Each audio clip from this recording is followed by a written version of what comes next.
Good morning, everyone. This is Sarah with Harrisburg Project, and today we are having our final group training of the 2023 year. So we will be back in January. I plan to post all of our New Year trainings, hopefully on Monday in our news briefing, so you can prepare for the new year. Today, we're going to be talking about preparing for your December 1 child count pickup, which again will not occur until the new year. So that's why we have such a busy schedule starting in January, February, and through March. So today, yes, is December 1st. So I always try to have this refresher on December 1 to remind everyone that, first of all, we're not picking up any data today. So even though we take records that are active on December 1st, we give you that time period to make sure that you get all your records into iStar, so we don't actually pick up the data until February 21st this year. So today is an important date. However, there is not any data that is actually due in iStar today. So what do we do today? Nothing. We train today and we prepare for the actual pickup again that will occur on February 21st. So I'm kind of stalling here because I have a lot registered today and I don't have very many logged in yet. So we'll do some housekeeping things first. If you do not have your handout, it is in the handout section in your GoToWebinar menu, so you can grab those. It's a PDF. If you want to save it to your desktop or print it out, it's up to you. In a couple of days, we will have the recording of this up on our website as well. It will be under Hot Topics on our homepage. We will have the notes posted with that also. So if you can't stay all day today, or if you know somebody who missed this, there's going to be the recording back. Again, under Hot Topics on Monday, probably maybe Tuesday at the latest. So we have to get that converted and get the closed captioning added and all those good things. So could be, again, Tuesday before we have that posted. Now, today we're not going to talk about anything earth-shattering because although it is a lot of work for you to prepare for this child count, these are pretty standard operations in iStar. So we're going to go over what should you be doing. So adding, deleting, editing, that's going to be your main goal at this point. And then of course, making sure that you are error free. So if you have questions today throughout the session, you don't have to hold them till the end. Just type them in the questions pod that is also located in your GoToWebinar menu. If you're not seeing this menu that I'm referring to from GoToWebinar, you may see an orange arrow somewhere on your screen. So you can click on that and it will open up that menu that I am referring to. So, okay.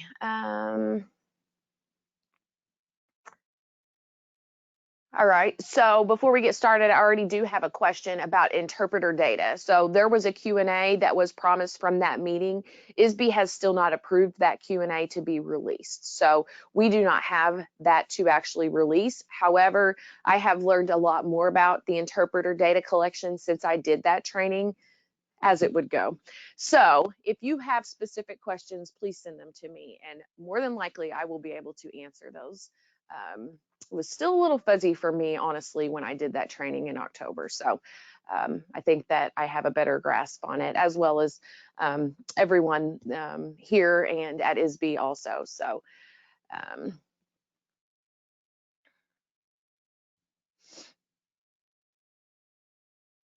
but I will not be holding another training on it. No, as far as I remember, I was able to answer most of the questions in the session. There was one that I had to take back to ISBE. So they just have not approved the documentation to come out. So.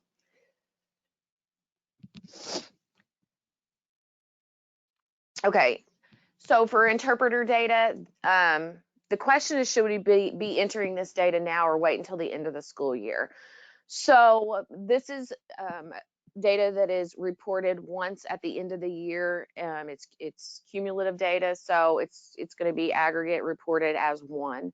So you're not going to be able to come in and track the data in iStar throughout the year. It's just going to be one report at the end of the year that's due on June 30th this year. So what we did create on our website is an Excel worksheet that allows you to actually track the data throughout the year.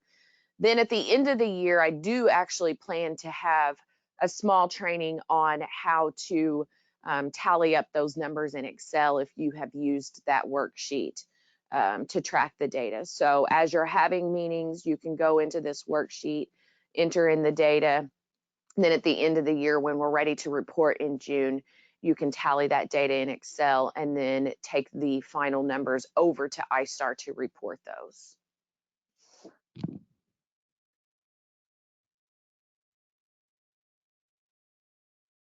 Okay, so I think we've got everybody we're going to get at this point, so we will go ahead and get started. Again, your notes are in the handouts if you arrived late. So we're going to go over how to delete records, how to add records, how to do an end add, and how to edit records. So I mentioned earlier that it's a lot of work to prepare for this, but the tasks are basic, okay? Then we're going to look at common errors, how you correct those. In addition, we'll look at the reports that you can be looking at now in preparation for the new year, and then what we're going to be looking for in 2024 as we start that new year. So what is the child count used for? Why is this so important? Why do we make such a big deal about this? Well, it is the most important approvals collection that we gather. It is going to be used, you're going to see it again, you're going to see it used in future years. So first of all, the current year child count is used for your indicators. So this is for your LEA determinations. So those just came out in September. We've been doing some trainings on these. We've been helping out with districts who are in a needs intervention status or needs assistance status. And so what we will be taking from that will be the reporting for indicators 5, 6, 8, 9, and 10. So a lot of the work that we're doing on LEA determinations deals with 5 and 6, mostly 5A and 6A. So keep in mind that what you report on February 21st for your December 1 child count for students, that is where ISB will pull the indicator data for those specific indicators from. We also will use it this year at the end of the school year and this summer for your tuition cost sheets. So we're going to take that count, and you're going to see that again when you're doing programs on your 5066A. So we take the total enrollment for the district and the child count. And for those of you who are familiar with that form, you know that that count is used then as the denominator for some of your expenditures in that report. So we want to make sure that we realize that we aren't just doing this one time and having it picked up in February. It's used. You're going to see it again, okay? Your previous year child count is currently being used for the special ed profile. This will be coming out very shortly. The IDEA excess cost worksheet. So that data comes automatically from iStar into that application now. So that's for a maintenance of effort, and that's collected by the special ed division. And this is not to be confused with the excess cost claim that has been collected in years past in iStar. So it is a different collection. Indicator 4B, we use the previous year, non-public proportionate share, and the ISB report card. So you, again, are going to see this data creep up in other areas. If you don't, then people in your co-op or district are relying on this data. So I want you to know that it is very important, you know, on many levels. It's not just some task you have to do every year. So, okay, so first of all, how do you delete a record? Why do you delete a record? So I had several questions this week about students who have not returned this school year. So in other words, it was a student that was receiving services in a district last school year. And as far as the district knew, they would be returning this school year. So they had no end date in last year because they didn't go anywhere. They had no reason to end them. And then this year they didn't return, but they rolled over as they should during our Start New Year process. So when ISB runs that process, any students that don't have an end date in the previous year indicate to the system that they should be returning. So that process rolls them into the new year automatically. And that can happen every year. You cannot possibly know students that are not going to return every year. So what do? You delete them. If they do not receive any services in the entire school year, then you delete the record.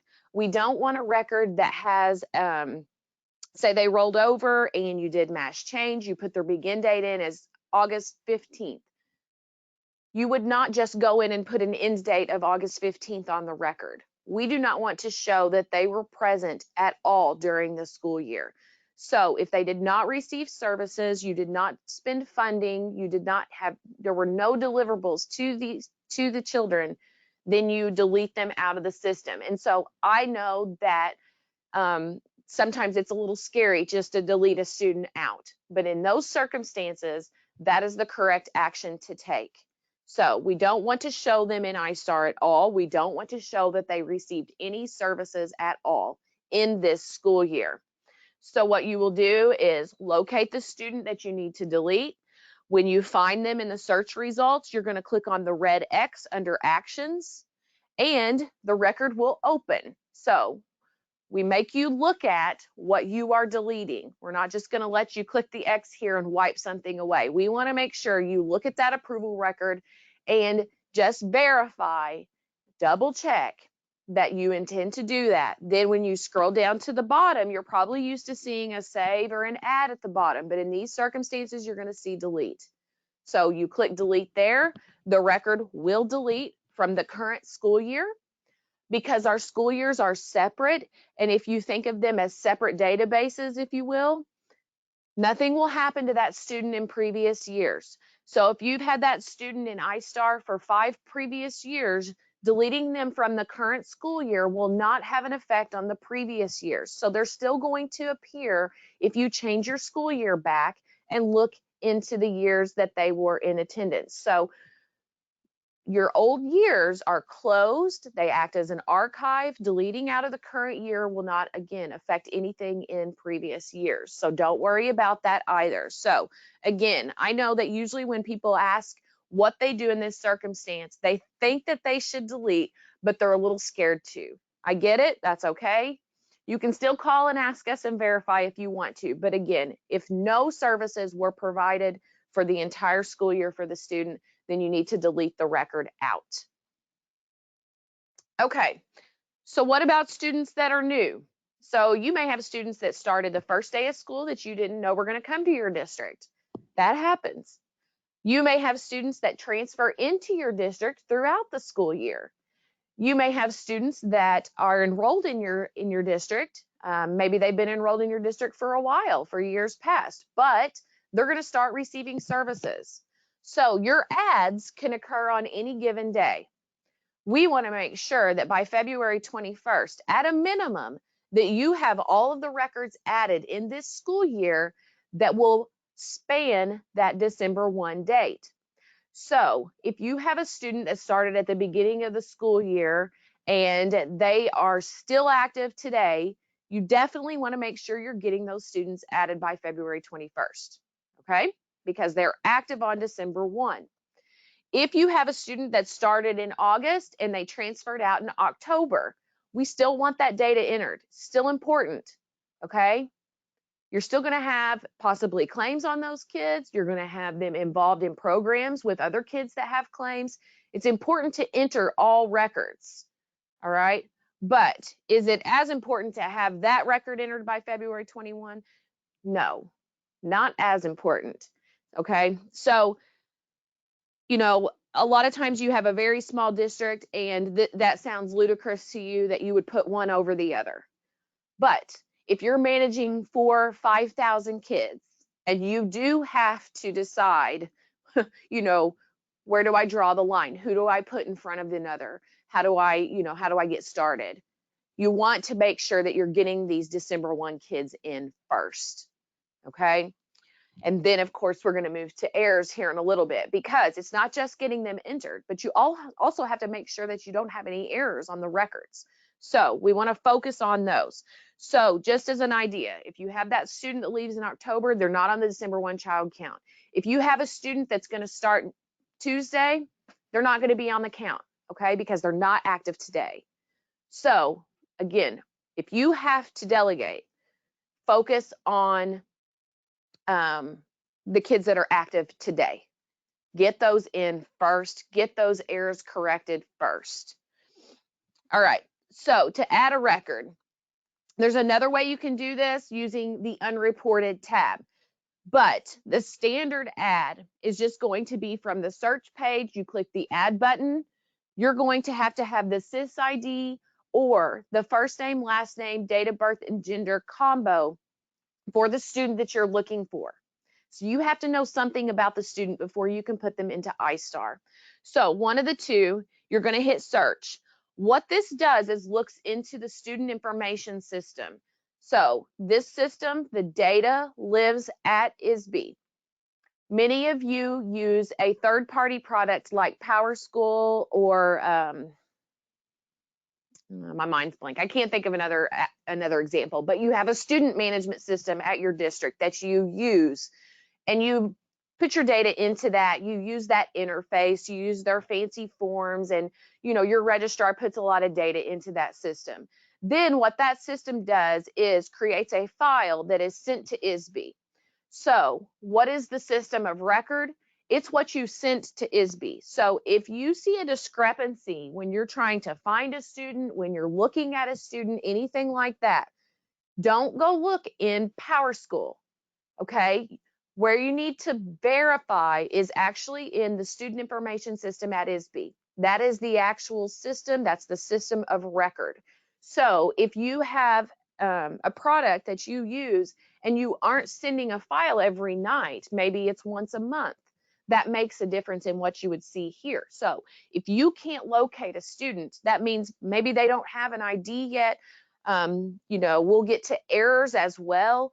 When you get to enrollments mismatching, those are the kinds of things that you need to be looking in the student information system for, not necessarily just in your PowerSchool or your student management system that you're using. I think Teacheries, that's what my kids have. So those are some examples of what you would be using. A lot of districts do that, like 90% of the districts do that, and that's how they get their data to SIS. But you just have to recognize that there's a difference between your local package and what gets sent actually to the state. All right, so when you find your student, again, they must have at a minimum a SIS ID. You click on their name, it will start a blank approval record for that student, and you can get them into iStar. The other way that you can add records, some of you may like this, some may not. It's a tool. You're not required to use it, but there is an unreported tab in iStar. Under that unreported tab, it will show you any students that have already been uploaded for your district into SIS, and they show that they have IDEA services. So there's an indicator that they have checked on their end that says this child has IDEA services. They have an IEP. So it will go under that unreported tab. The problem with that is that it will look at whether or not that flag has been there anytime during the school year.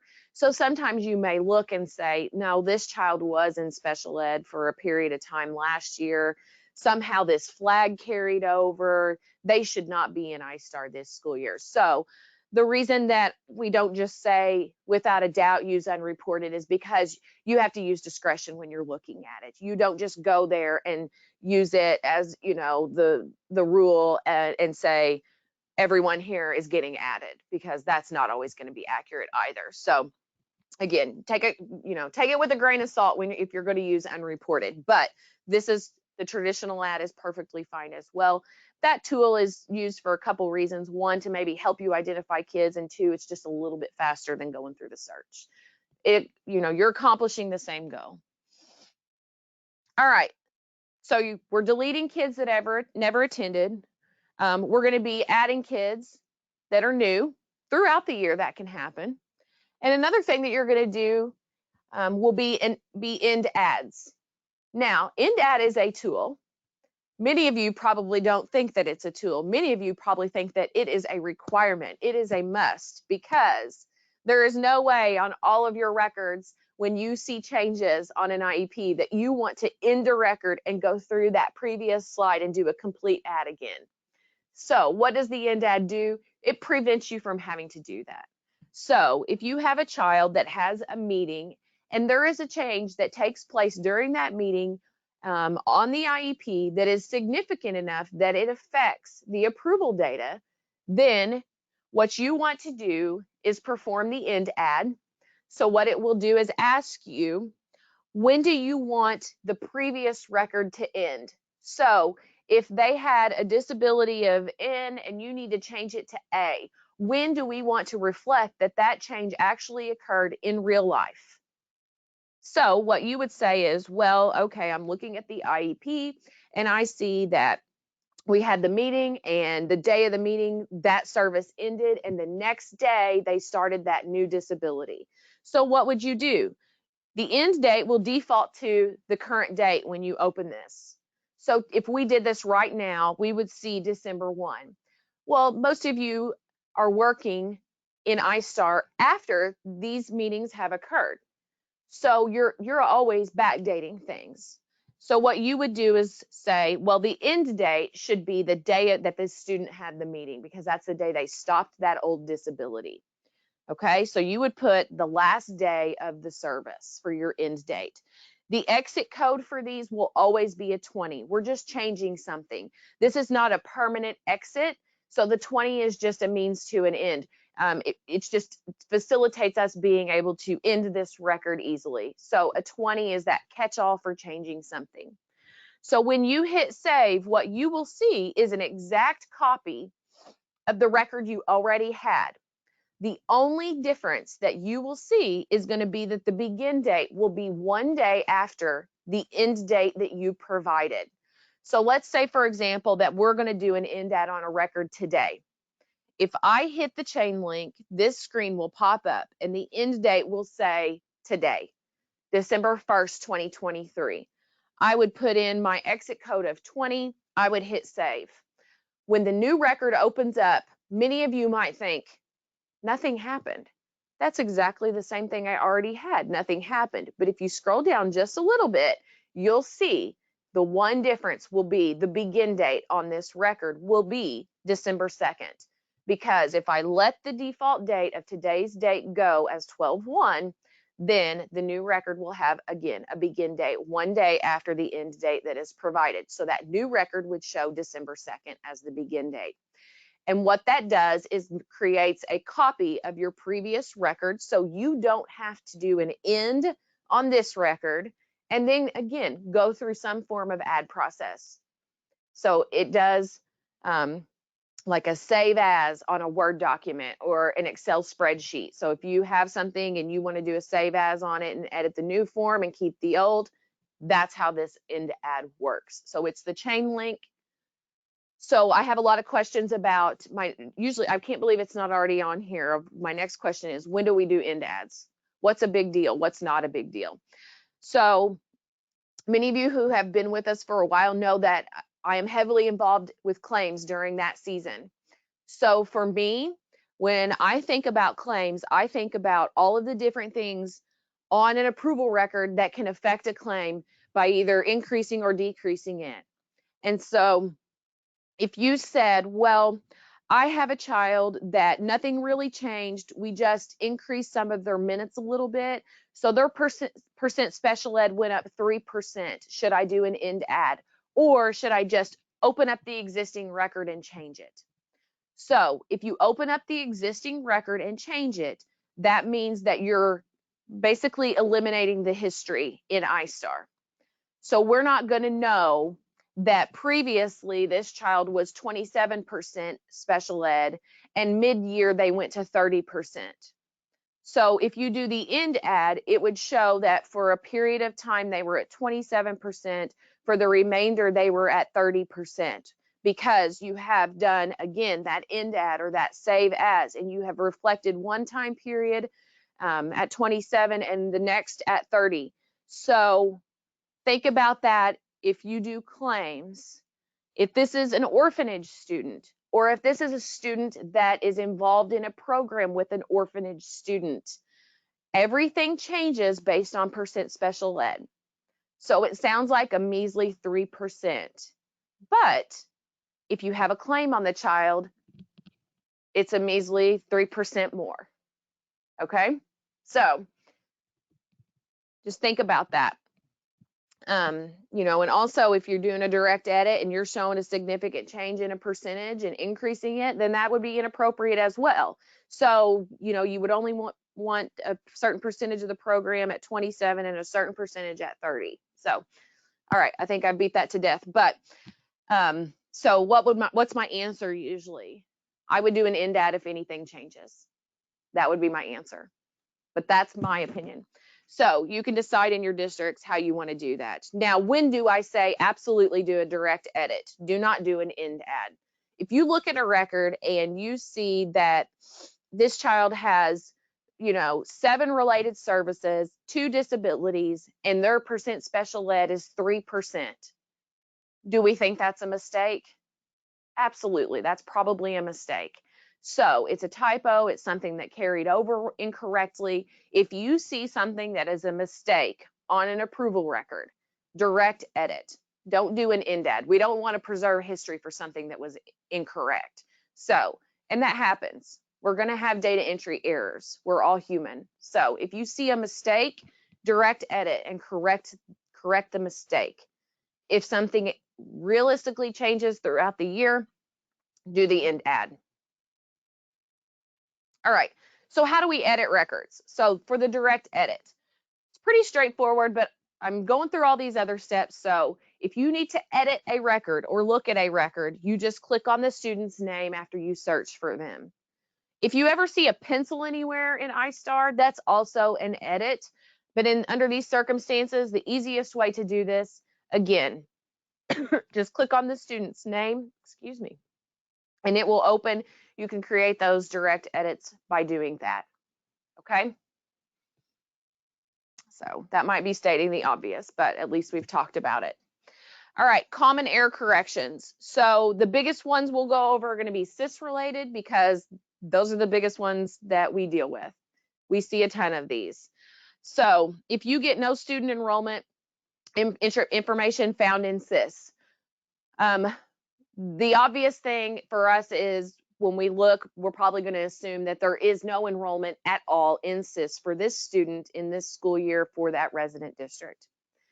The other thing that can happen is if your begin date is very far off from the begin date, so there may be an enrollment, but your begin date is so soon that it can't even, you know, discover that enrollment, that would be something else that would cause this. But most of the time, it's because there is literally no enrollment. The student exists in SIS, they have a SIS ID, but they do not have an enrollment at all in the district for this school year. So what do? If you are the SIS administrator, if you manage SIS, that's great. You go in and put an enrollment in. If not, you need to speak to that person and tell them, I need an enrollment for this school year for this student. We started serving them on such and such date, and I need you to reflect that as well. Okay.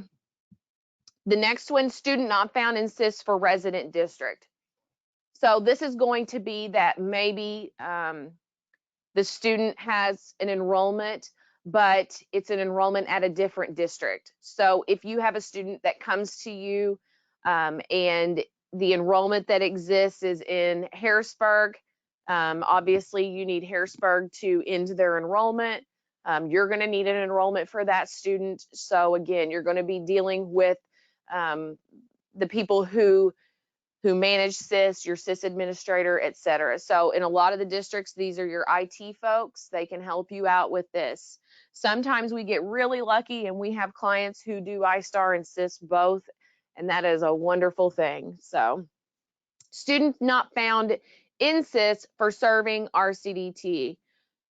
So essentially this most commonly happens when we have students that are going to a cooperative program. So the co-op is providing the program. We will see that the resident district and the serving district are still the same. So as an example, in Harrisburg, We have a co-op called WAVSED.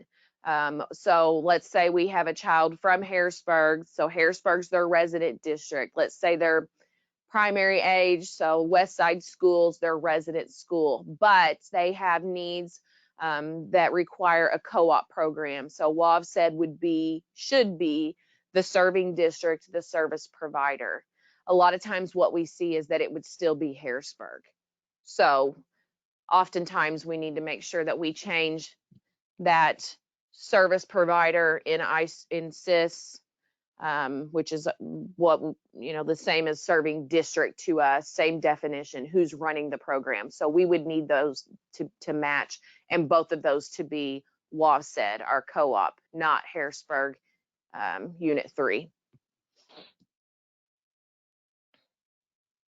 All right, the next one is, we don't see these as often as we used to, but we see some of these. If you are getting this F112 regarding EE codes, these kids, for the most part, if they are age 5 and in kindergarten, then they're going to need a school age code.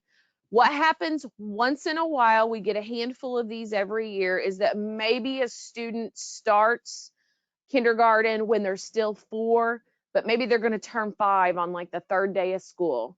So for a day or two, they will have to have the early childhood codes, and then when they turn 5, they get a school age code. Other than that, for the most part, if their grade is kindergarten and they're 5 years old, then again, they need to have what we call the school age codes. Sometimes I call them the big kid codes, because these are the little kid codes. These are for your littles. So if you've had kids roll over from pre-K and they're in kindergarten now, almost every one of those kids is going to need this change. So you might see a lot of these if you haven't worked in iStar yet this year. So F112 is for that educational environment code. All right, and then F117, disability code N, becomes invalid for students the day that they turn 10 years old, so ages 3 through 9. So if you have a student that has turned 10, we will not allow you to directly edit that disability. Not all disabilities are like that, but Fund N is. So we require you to do an end add in iStar before you can change that disability. So if the child is turning 10 in the middle of the school year, you will do an end add. You will end the record the day of the student's, or I'm sorry, the day before the student's 10th birthday. The new record will start on their birthday, and you have to change that disability from N to something else as soon as you do that end add and before you save the new record. If you save the new record with the N still in the disability field, you're going to have to start over again. So every time you save it, it is locked by the system. So ISB wants to be sure that they get the history for changes from N to another disability code. So it's a little tricky with that one. And again, not all disabilities are like that. And that should not say fund code. Mark that out. I'm sorry. That should say disability code. Okay, so mark that out on your notes. All right, we have a YouTube video on how to make the change, basically how do you do the end add. But again, this is for disability code of N. Okay, reports. How can you see what your December 1 child count looks like today? So what you want to do first is look at last year's child count. Okay, so the child count snapshot by resident district, you'll have to change your school year to 22-23. This report will not populate for the current school year yet. We will start populating data in this report when we start the preliminary child count snapshots. So we start the preliminary counts to help you on January 12th. We do that each Friday at 7 a.m. leading up to February 21st. So again, this report, this specific report, will not populate for the current school year. What we're going to do right now is export this so you can see the kids from last school year. If you want to do a comparison, so if you need to dig and compare, then this is how you would do that. So you're going to get last year's child count. When you export the report, you're going to have those students. For current year, as of today, the approvals reported for child count will populate and it will show you a projection essentially. These are the kids that as of today, we suspect will be your child count students. So you want to make sure you leave it to the default school year, which is the current year, 23-24. You can then export this report. Now, you don't have to do the first step. If you know your child count from last year and you don't need to compare students or anything, then you don't have to do the first step. But if you want a projection for just where am I, a rough projection would be to run that approvals reported for child count. You can run it today, you can run it tomorrow. It's going to change as you do data entry. Okay, so that's the one you're going to look at throughout, and even throughout the week. So when we start the preliminary snapshots, this snapshot report's only going to update every Friday. So if you do work in between those Fridays and you want to see where you're at, you're still going to run the approvals reported. Okay.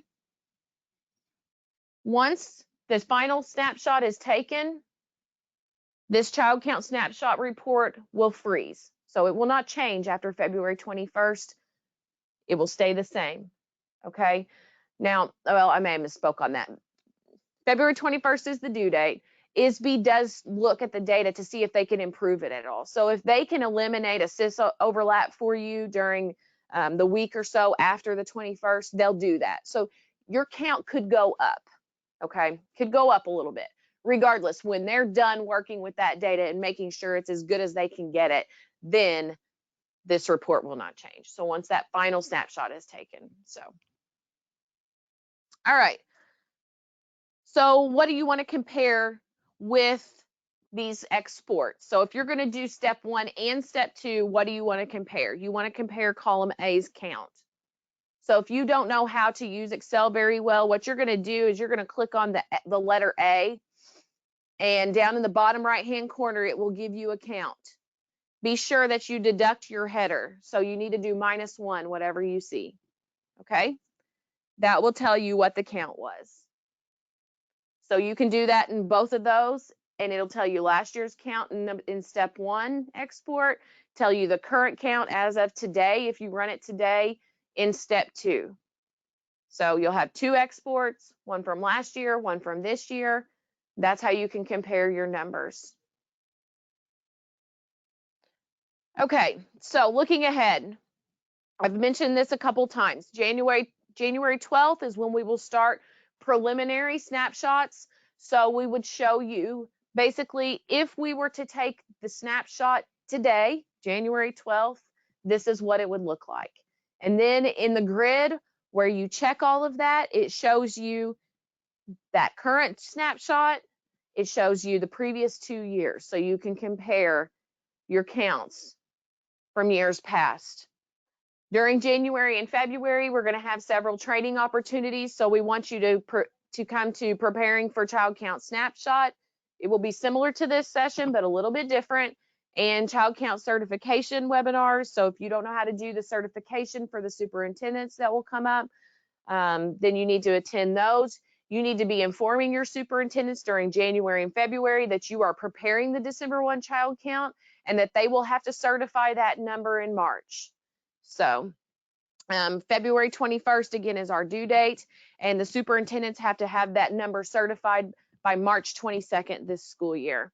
So we have a link to the ISB planning calendar if you don't have that already. That kind of helps guide you through the next couple of months, actually all the way through the end of the fiscal year, but it does have a good little checklist for the next couple of months as well. Okay, I will take any questions that we have. Everyone's been really quiet for a while now, so I don't know if that's a good thing or a bad thing, but hopefully some of you veterans got a little something out of this today, but I mean, all I can say is that this is, you know, they're pretty basic tasks, but very time consuming. Okay, so you know, I'm not making light of it, but you know, sometimes we get so overwhelmed by all these due dates that we forget about, you know, the basic task at hand. You know, add, edit, delete, those things. So I will take any remaining questions that you guys have. If you don't have any, I'm sure you are ready to get going. So I will see you in the new year. If any of you need any individual training, please reach out and let me know. We have a lot of people that are new users this year, and I don't expect you to learn everything in one session. So if you need any follow-ups with me, or if you need a new user training, please let me know. Go onto our website under Hot Topics and click on the links that says, I want customized training. So, and yes, happy holidays to all of you. I hope everybody gets a nice little break. I've been looking ahead. It looks like we might have, I mean, I know it's just a projection, but we might have decent weather the rest of this month. I'll take that.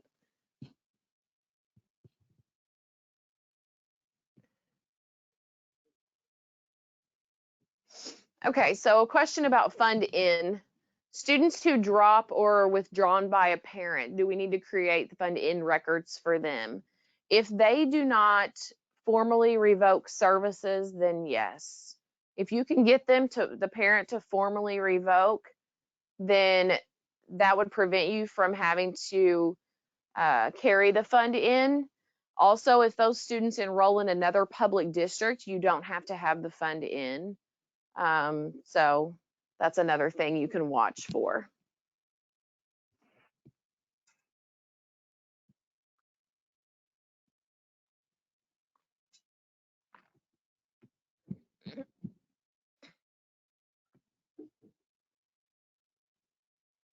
Okay, and then if the student is placed in another public school, yes, you will do it. You can do an end add on the Fund In. So if they've been out and then they, you know, come back, you can do an end add on them.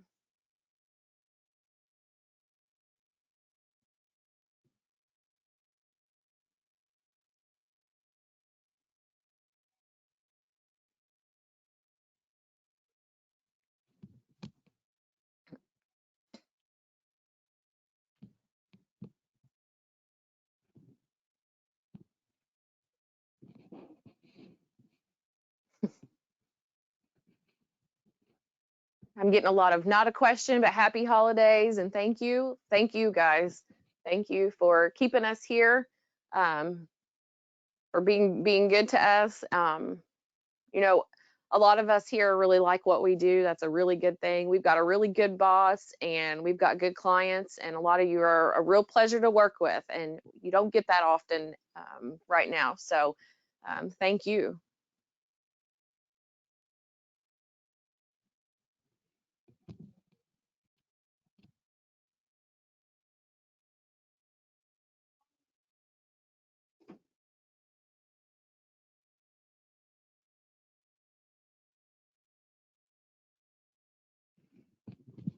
Okay, I don't see anything else coming in. So again, I hope that everyone enjoys your holiday season.